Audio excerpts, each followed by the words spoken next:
Pues buenos días, hermanos. ¿Cómo estáis? Hoy me gustaría compartir con vosotros una especie de segunda parte de la última predicación que he dado, que se titulaba ¿qué es la fe salvífica? Es decir, la fe salvadora, se puede llamar también así. Entonces, hoy la predicación se titula Evidencias de una fe salvífica. Siguiente. El otro día, al inicio de la predicación, os ponía este versículo y lo reitero, porque la Escritura dice, poneos a prueba, dice, 2 Corintios 13:5, lo hemos visto, ¿no? Poneos a prueba para ver si estáis en la fe, examinaos a vosotros mismos, ¿o no reconocéis a vosotros mismos de que Jesucristo está en vosotros a menos de que en verdad no paséis la prueba? ¿O estéis descalificados o estéis reprobados, que es lo mismo? Entonces, la Biblia nos invita a ponernos a prueba para verificar si la fe que tenemos es una fe salvadora. Seguimos.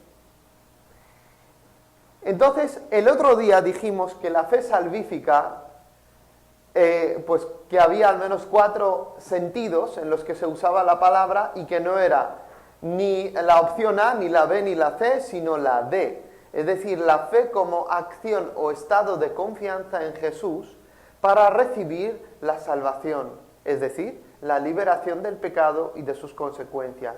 Dijimos que es una fe de relación, una fe de confianza y una fe de acción, porque nos lleva a la práctica. También esta es la fe de creer en contraste con la afirmación de una verdad intelectual en la que creemos, ¿no?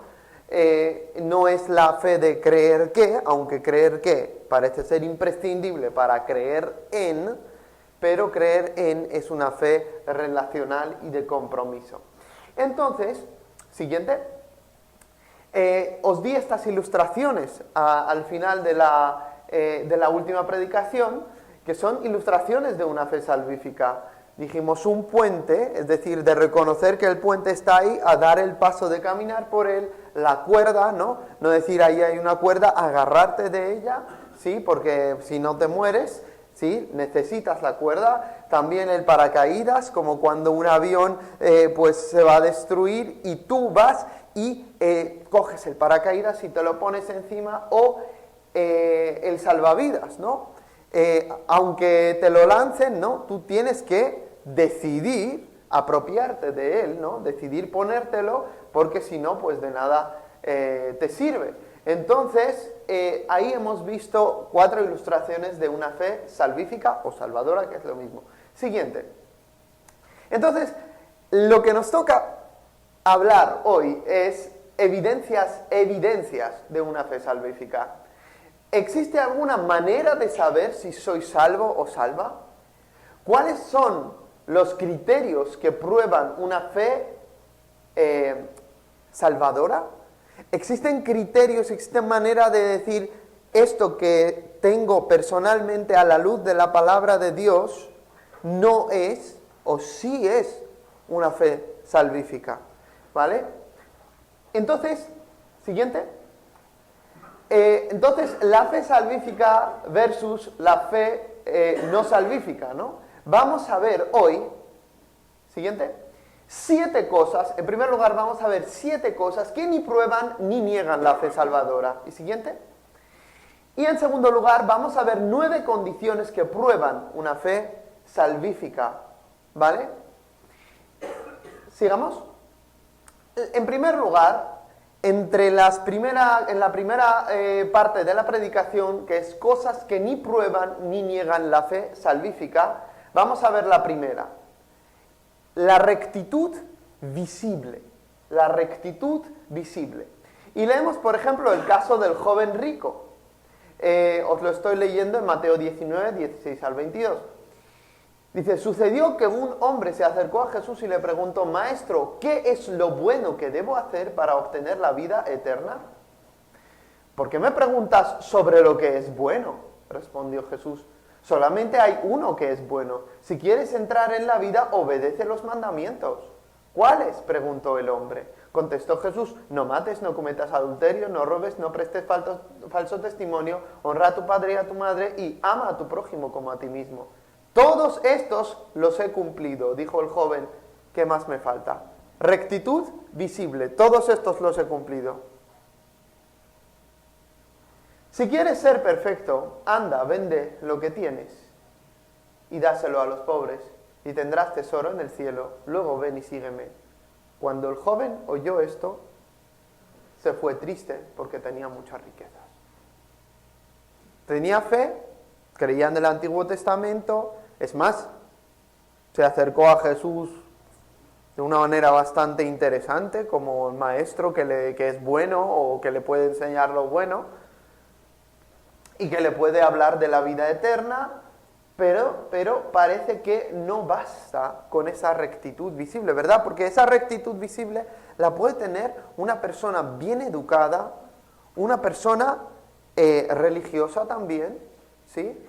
Y hay algunas cosas que dices, esta persona por la manera en la que vive podría ser hasta cristiana, pero tiene un tesoro en la tierra, no en el cielo. Su tesoro está aquí. Ni tiene la perla de gran precio, ni ha comprado el campo con el tesoro escondido. Siguiente. Conocimiento intelectual, que ni prueba ni niega la fe salvadora también. En Romanos 1:21 y 2:17 al 24 leeremos lo siguiente.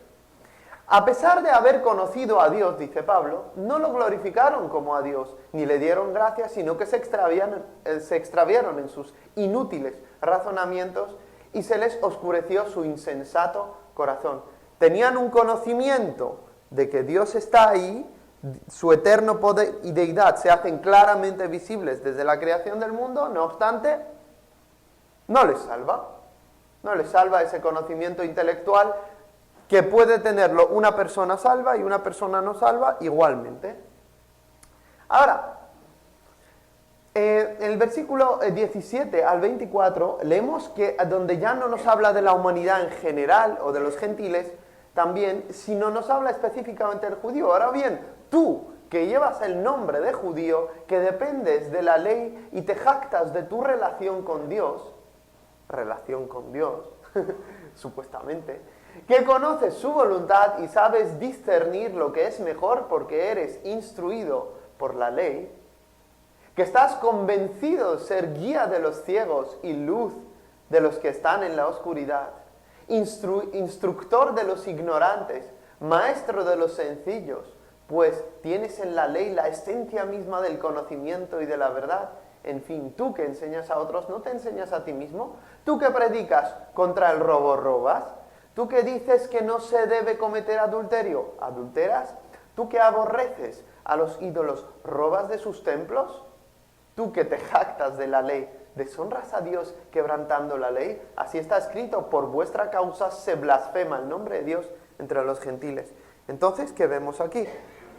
Gente con muchísimo conocimiento como los fariseos podrían tener, del Antiguo Testamento en este caso, que podría ser del Nuevo, aplicado a aquellos que se dicen cristianos pero que no lo son necesariamente.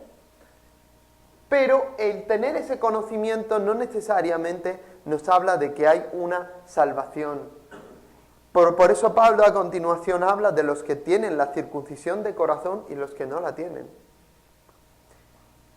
Y él dice que hay personas de entre los gentiles que tienen la circuncisión del corazón porque creen, ¿no?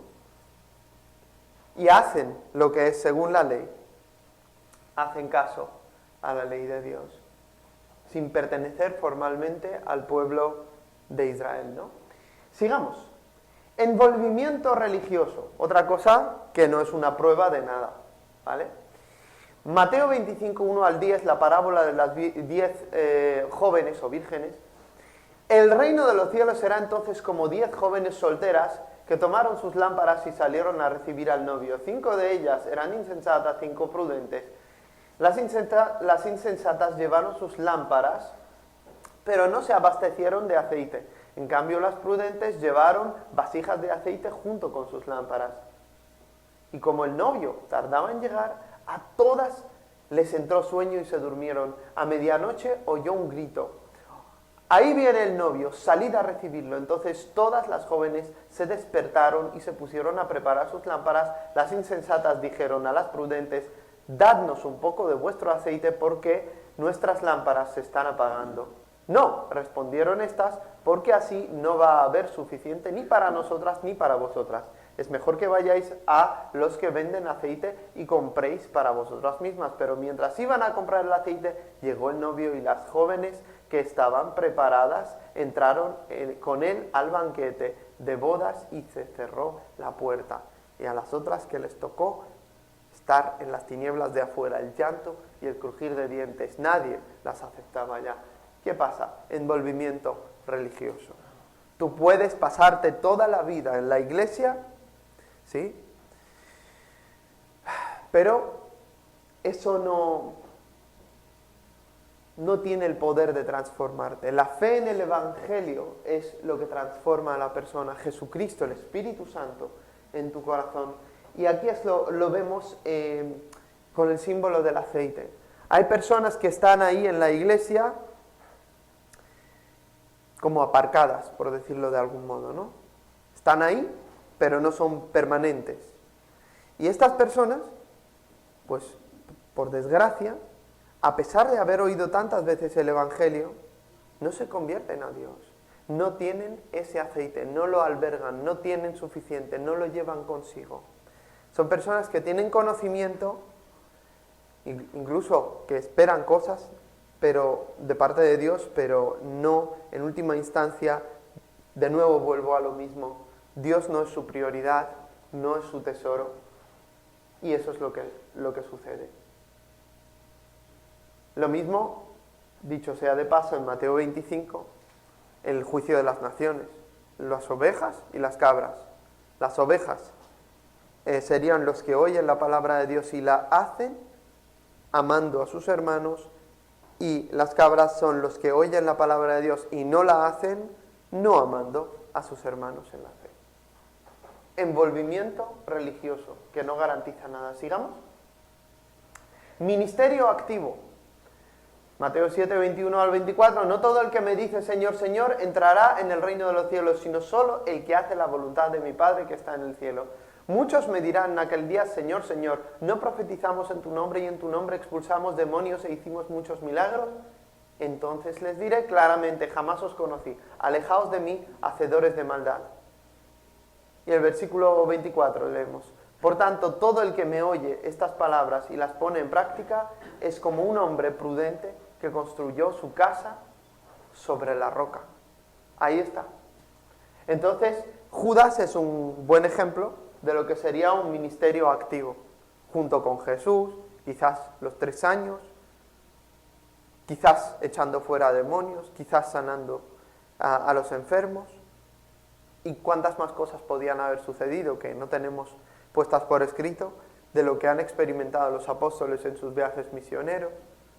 Pero, alejaos de mí, hacedores de maldad, porque no tenían el arrepentimiento y la fe salvífica. Sigamos. 5. Convicción de pecado. En Hechos 24, 25 leemos, al disertar Pablo sobre la justicia, esto es hablándole a Festo, que era uno de los gobernantes romanos, cuando encarcelaron a Pablo, y a él le encantaba escuchar a Pablo hablar, predicar, discurrir, pero él no se arrepentía, le gustaba, ¿no? Así como a Herodes le gustaba escuchar a Juan el Bautista, ¿no? Dice, al disertar Pablo sobre la justicia, el dominio propio y el juicio venidero, Festo es Félix, tuvo miedo y le dijo, basta por ahora, puedes retirarte, cuando sea oportuno te mandaré llamar otra vez.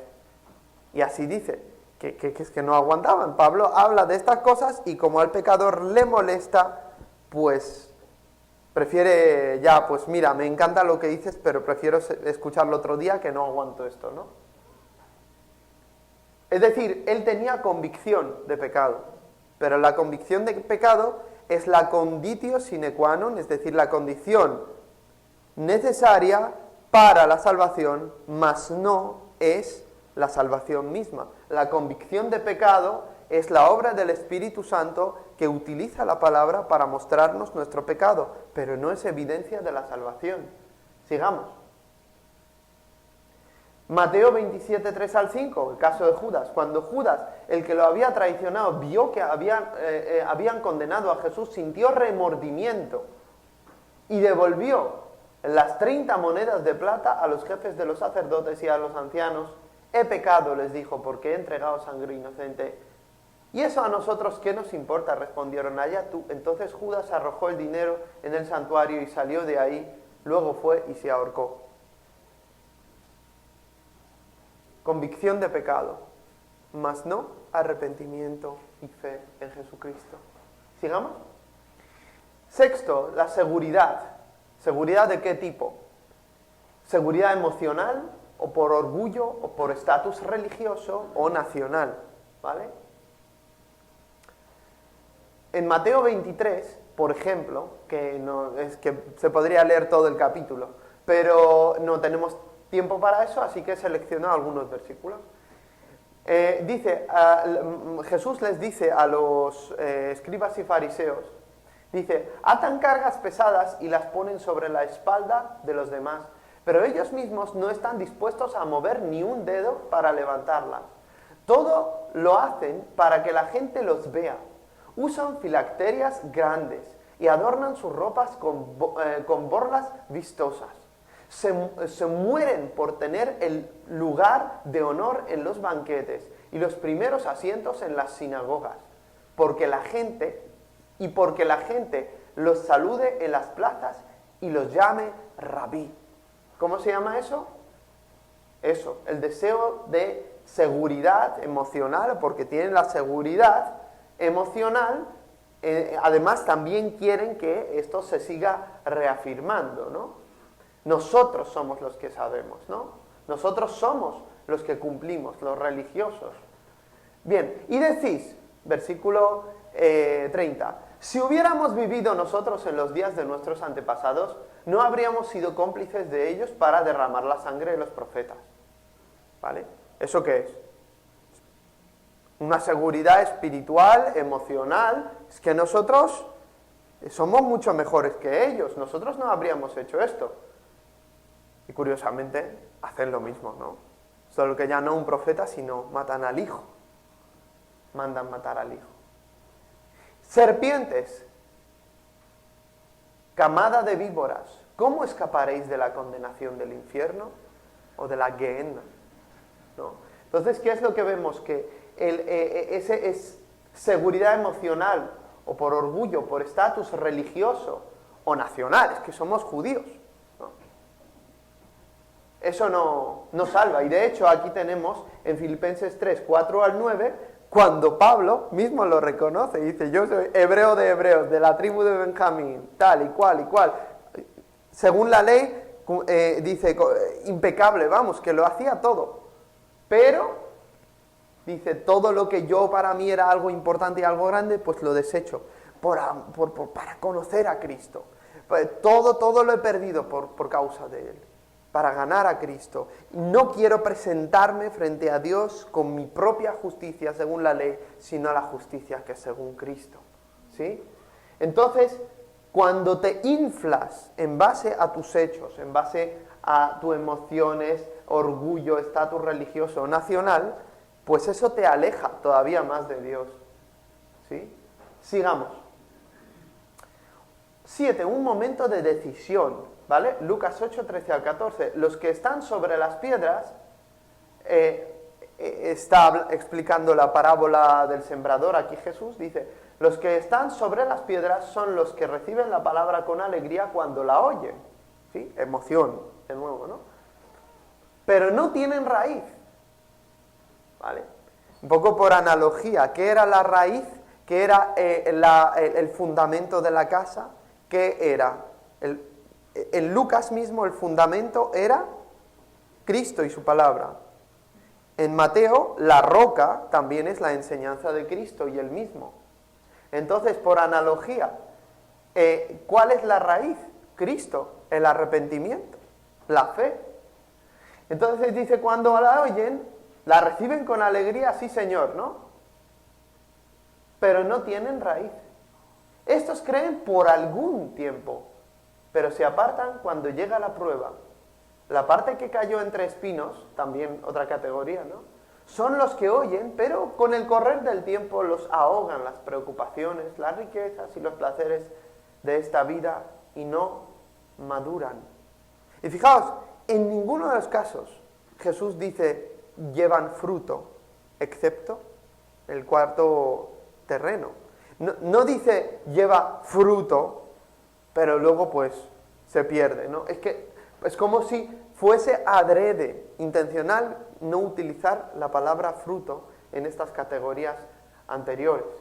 ¿Vale? Entonces, a la luz de la analogía bíblica podemos entender que esto está hablando de personas no convertidas, no salvas, ¿vale? Entonces, un momento de decisión, pues no te hace cristiano, puede hacerte cristiano, pero puede ser que no, pero no es el factor o la evidencia que lo determina si lo eres o no lo eres. Sigamos. Entonces, por repasar, cosas que ni prueban ni niegan la fe salvífica es rectitud visible, conocimiento intelectual, envolvimiento religioso, ministerio activo, convicción de pecado, seguridad emocional o por orgullo, por estatus religioso nacional y un momento de decisión. Sigamos.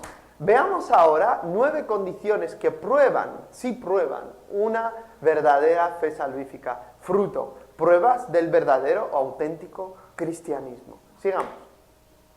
Amor a Dios, número 1. Salmo 42, 1 dice: cual siervo jadeante en busca del agua, así te busca, oh Dios, todo mi ser. Salmo 73, 25, ¿a quién tengo en los cielos sino a ti? Y si estoy contigo, ya nada quiero en la tierra. Como respuesta, el hombre citó: ama al Señor tu Dios con todo tu corazón, con todo tu ser, con todas tus fuerzas y con toda tu mente, y ama a tu prójimo como a ti mismo, ¿vale? Y Jesús le dijo: tienes razón, ese es el criterio, ¿no? Romanos 8:7, la mentalidad pecaminosa es enemiga de Dios, pues no se somete a la ley de Dios ni es capaz de hacerlo. Es decir, el que es pecador no es capaz de amar a Dios según lo que se debe entender por amor a Dios. Puede hacer esfuerzos religiosos, pero no puede amar a Dios porque eso requiere conectarse a través del arrepentimiento y la fe, previa condición con convicción de pecado, de justicia y de juicio. Por lo tanto, número 1, es esa sed de Dios, es ese buscar de Dios, es querer, es esa experiencia de no saciarte y querer más y más todos los días y más, y reconocer que lo necesitas. ¿A quién tengo en el cielo sino a ti? ¿Quién puede decir eso? Un Pedro, ¿no? ¿A dónde iremos? Solo tú tienes palabras de vida eterna. Contraste, ¿no? Con el... Es que ¿a dónde iremos? ¿No? Realmente ¿a dónde iremos? ¿Qué hemos perdido nosotros en esta vida? ¿Qué hay en esta vida como para aferrarse a ella? Si lo más valioso es Dios y su conocimiento. Porque todo esto va a pasar, hermanos. Lucas 10:27 hemos visto: amar a Dios con todo tu corazón, ¿sí? Es una de las cosas, y al prójimo son señales de lo que es un verdadero creyente. Por eso Jesús le dijo: correcto, le respondió, ¿no?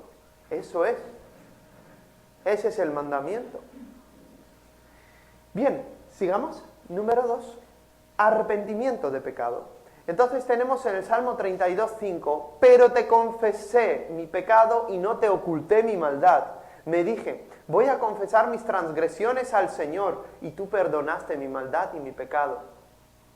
Entonces, arrepentimiento de pecado, es decir, el hombre o la mujer que conoce a Dios, que ha creído salvíficamente, ¿sí? La evidencia es que tiene arrepentimiento de pecado en su diario vivir. No que se va a confesarse para que le absuelvan los pecados supuestamente y siga viviendo revolcándose en su propia pocilga, ¿sí? Si no, dice, voy a confesar mis transgresiones al Señor. Y tú perdonaste mi maldad y mi pecado, y ese es saber que tú me has perdonado y que quieres vivir de otra manera, porque sabes que te ha perdonado, porque murió por ti. Proverbios 28:13. Quien encubre su pecado jamás prospera. Quien lo confiesa y lo deja, halla perdón. Ahí está. Segunda de Corintios 7:10, hablando del arrepentimiento, ¿no? La tristeza que proviene de Dios produce el arrepentimiento que lleva a la salvación. ¿Veis? De la cual no hay que arrepentirse. Es decir, ese tipo de tristeza es buena.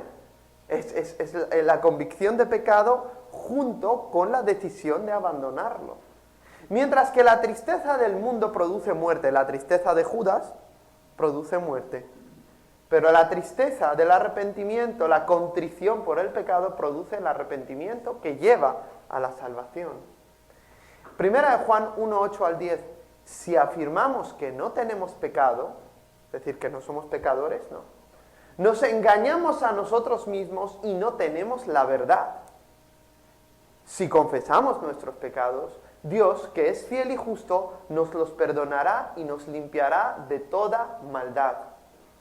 Si afirmamos que no hemos pecado, lo hacemos pasar por mentiroso y su palabra no habita en nosotros. Así que una característica del verdadero Hijo de Dios es que anda en luz y anda confesando sus pecados a Dios y recibiendo siempre la restauración de esa comunión que se daña a veces por causa del pecado.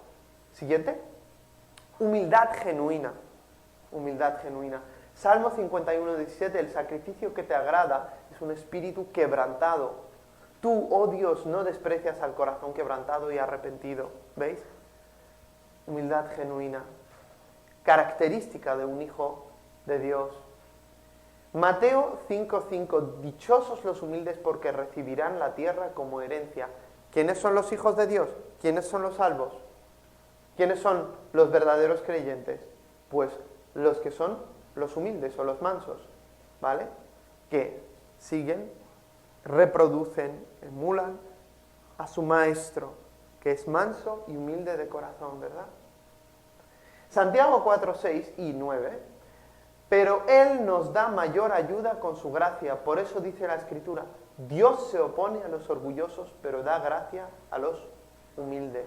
Y dice, reconoced vuestras miserias, llorad y lamentaos, que vuestra risa se convierta en llanto y vuestra alegría en tristeza. ¿Veis? Es decir, a aquellos que se jactan o que son ricos pues, por su posición y tal, les dice, pues reconoced vuestras miserias, llorad y lamentaos. Se requiere reconocer la necesidad que tenemos. Bienaventurados los pobres de espíritu, porque de ellos es el reino de los cielos. ¿Quiénes son los pobres de espíritu? Los que ven su miseria y reconocen su necesidad del Salvador y de Dios en la vida. ¿Vale? Sigamos. 4. Celo por la gloria de Dios. A todos seguramente solo la palabra celo nos recuerda a esa escritura, ¿no? De Cristo, de que el celo por tu casa me consume, ¿no? Celo por la gloria de Dios. A un hijo de Dios le distingue que no se preocupa tanto por sí mismo, sino que quiere que Dios sea glorificado en el trabajo, en los estudios, en la iglesia, en la calle, a donde estés, buscar la gloria de Dios.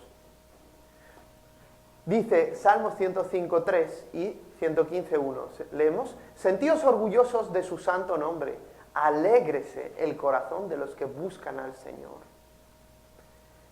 Salmo 115:1 dice, la gloria, Señor, no es para nosotros, sino para tu nombre, por tu amor y tu verdad. Isaías 43:7, trae a todo el que sea llamado por mi nombre, al que yo he creado para mi gloria, al que yo hice y formé. La Biblia dice que somos creados en Cristo Jesús para las buenas obras que Él preparó de antemano para que anduviésemos en ellas. Bueno, pues Él nos crea para su gloria, como también nos dice Efesios. La salvación que vivimos es para su gloria. Entonces, ¿qué vamos a tener? Naturalmente, celo por su gloria. Seguimos. Tenemos dentro de dos ejemplos más. Jeremías 9, 23 y 24 también. Dice, así dice el Señor, que no se gloríe el sabio de su sabiduría, ni el poderoso de su poder, ni el rico de su riqueza.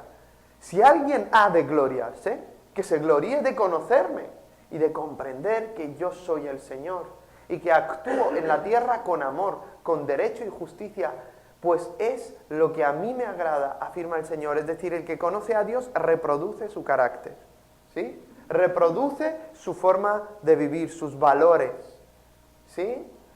Celo por la gloria de Dios. 1 Corintios 10, 31. En conclusión, ya sea que comáis o bebáis o hagáis cualquier cosa, hacedlo todo para la gloria de Dios.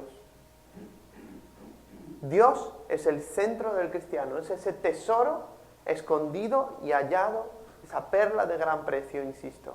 ¿Sigamos? Oración continua.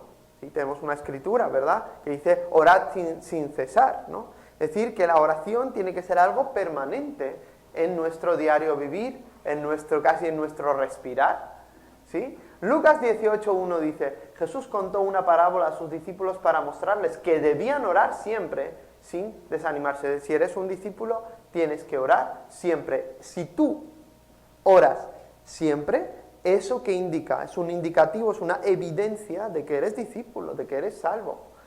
Efesios 6:18, orad en el Espíritu en todo momento, con peticiones y ruegos. Manteneos alerta y perseverad en oración por todos los santos. ¿Veis?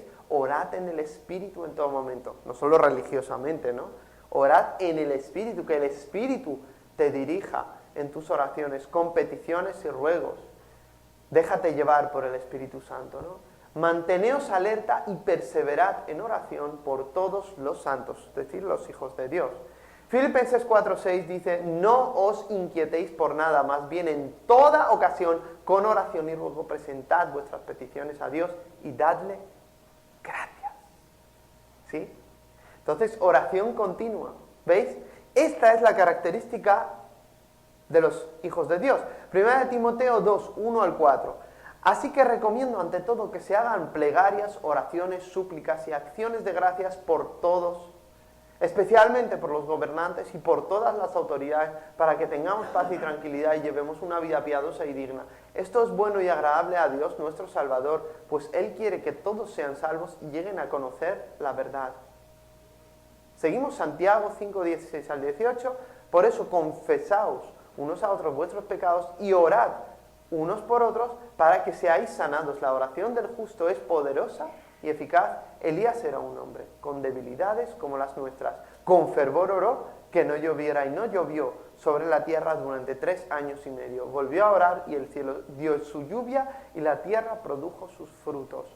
La oración continua. Es decir, ¿veis que este es el patrón de la vida de los hijos de Dios?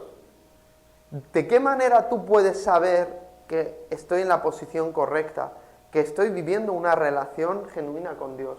Pues ya te he dado hasta ahora 5 evidencias. Tenemos otras 4. Sigamos. Amor abnegado. Amor abnegado, muy importante, ¿no? Primera de Juan 2:9 dice, el que afirma que está en la luz, pero odia a su hermano, todavía está en la oscuridad. ¿Sí? Ahora, odiar a su hermano no tenemos que entenderlo como nosotros lo entenderíamos en el lenguaje corriente de hoy en día, de odiar, no lo soporto ni lo quiero ver ni en pintura. No es eso. No, es que odiar es darte prioridad a ti mismo o a otras cosas en lugar de amar al hermano, ¿sí? Es decir, cuando Cristo dice, si uno no aborrece a sus posesiones, su casa, su esposa, eso no quiere decir que tienes que andar odiando a toda la gente que te rodea para solamente aferrarte religiosamente a Dios. Lo que quiere decir el aborrecer es que ese tesoro que has encontrado tiene que ser tan importante en tu vida, tan central, que todo lo demás parezca secundario, que parece que lo odia. Bueno, pues aquí utiliza la misma expresión de aborrecer u odiar, que es la idea de que, bueno, el hermano pues ya se buscará la vida, ¿no? ¿Tengo posibilidad de ayudarle? Sí, pero bueno, ya se buscará la vida, o Dios proveerá, ¿no? Para él, ¿no? Y tú puedes ayudarle y no lo haces, ¿no? Primera de Juan 3:14. Nosotros sabemos, es decir, un criterio de salvación, ¿no? Nosotros sabemos que hemos pasado de la muerte a la vida porque amamos a nuestros hermanos. El que no ama permanece en la muerte. Ya no solo al prójimo, que es el ser humano en general, sino al hermano en la fe, que es los de la familia de la fe, que como Pablo dijo, ¿no? Que tenemos que procurar hacer bien a todos, mayormente a los que son de la familia de la fe. Por eso, el mandamiento de amaos los unos a los otros como yo os he amado es un mandamiento comunitario. Es algo que solo la Iglesia puede hacer, no es algo para el mundo. Amaos los unos a los otros. Ama a tu prójimo si es para todos. Es una norma ética, moral, que toda persona debería procurar hacerla, aunque en última instancia solamente los hijos de Dios lo puedan hacer realmente, porque el amor sin Dios en el corazón no puede ser amor real, porque está basado en motivaciones equivocadas, que no es el amor de Dios y no es el fluir del Espíritu Santo. Sigamos. Primera de Juan 4:7, queridos hermanos, amémonos los unos a los otros porque el amor viene de Dios. ¿Veis lo que acabo de decir? El amor, ¿de dónde viene? Viene de Dios. Es decir, reproduce aquello que Dios está poniendo en ti. ¿Sí? Te está sincronizando, ¿no? Te está sincronizando con su amor, te está dando ese fluir del amor hacia los demás, la capacidad económica, física, emocional, espiritual, de tiempo, recursos, para hacerlo. Bueno, pues suéltate, hazlo. Amémonos, esforcémonos en demostrar ese amor con las obras, dice, porque viene de Dios y todo el que ama, evidencia, ha nacido de Él y lo conoce. Ha nacido de Él y lo conoce, eso lo dice la Biblia. ¿Vale? Seguimos. 7. Separación del mundo. 1 Corintios 2:12 dice, nosotros no hemos recibido el espíritu del mundo, sino el espíritu que procede de Dios, para que entendamos lo que por su gracia Él nos ha concedido. ¿Sí? Entonces, hemos recibido el Espíritu Santo, en primer lugar. Ya somos de otra clase, somos una nueva humanidad. Santiago 4:4. Oh gente adúltera, ¿no sabéis que la amistad con el mundo es enemistad con Dios?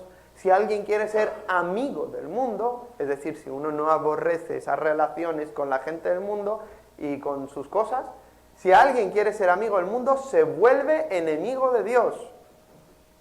Y la Biblia dice que si tú eres un hijo de Dios, eras enemigo, pero ahora no lo eres, ahora eres un hijo de Dios. Pero si tú sigues disfrutando, deleitándote del mundo y de sus placeres, pues eres enemigo de Dios, dice la Biblia. Primera de Juan 2:15 al 17 y 5:5. No améis al mundo ni nada de lo que hay en él.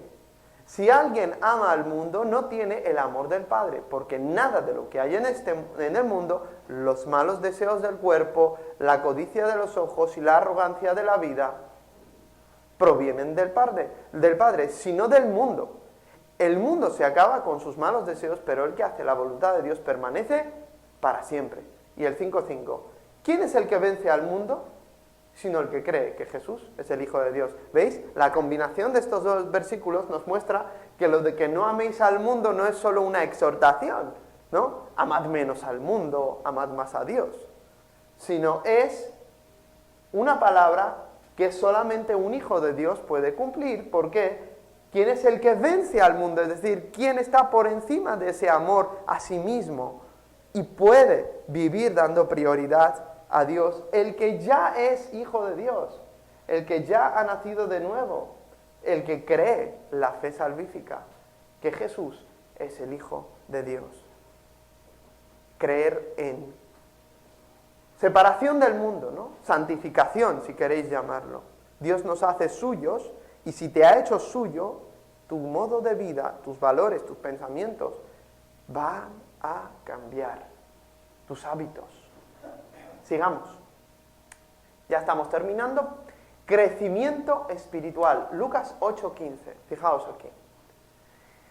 Pero la parte que cayó en buen terreno, volvemos a la parábola del sembrador, son los que oyen la palabra con corazón noble y bueno, y la retienen y como perseveran, producen una buena cosecha.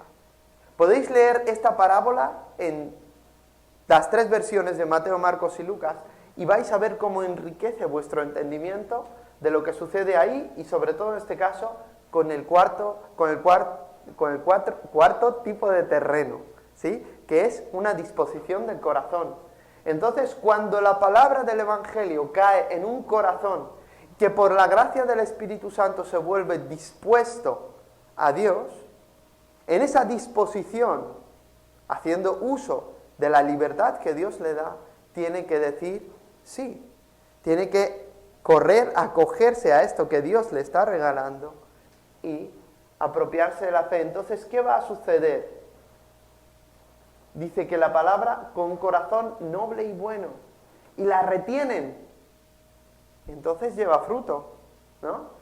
Y como la retienen o perseveran, producen una buena cosecha, perseveran a 30, 60 y a 100 por uno. Juan 15, 1 al 6, hablando del fruto, crecimiento espiritual. Yo soy la vid verdadera y mi Padre es el labrador. Toda rama que en mí no da fruto, la corta. ¿Os acordáis? Las 5 vírgenes insensatas, ¿no? O aquellas que son las cabras de Mateo 25, el juicio de las naciones.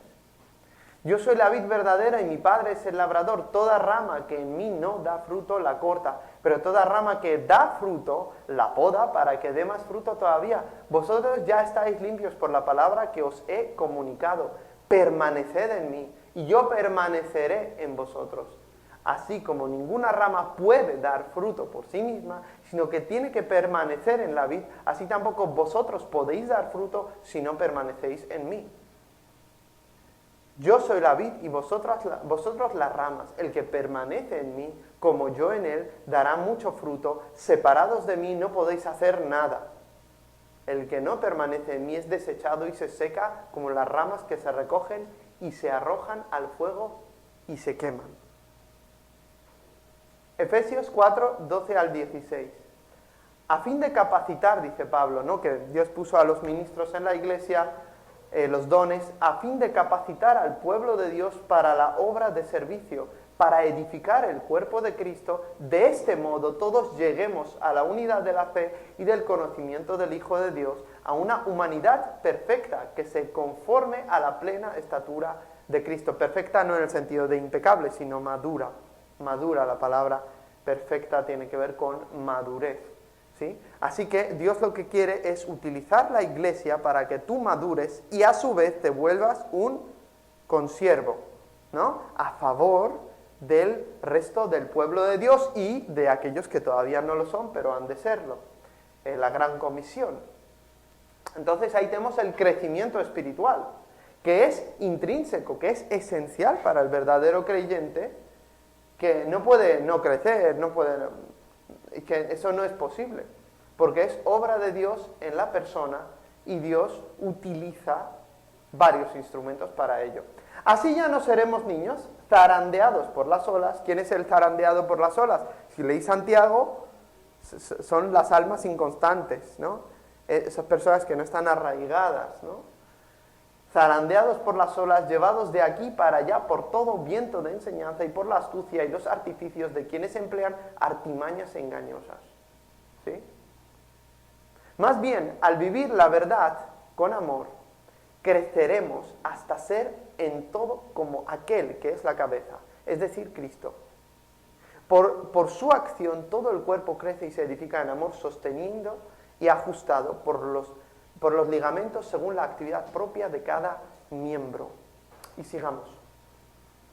Es decir, el crecimiento espiritual es indisociable de la salvación, va con ella. Obediencia, por último, y aquí terminamos. Mateo 7:21.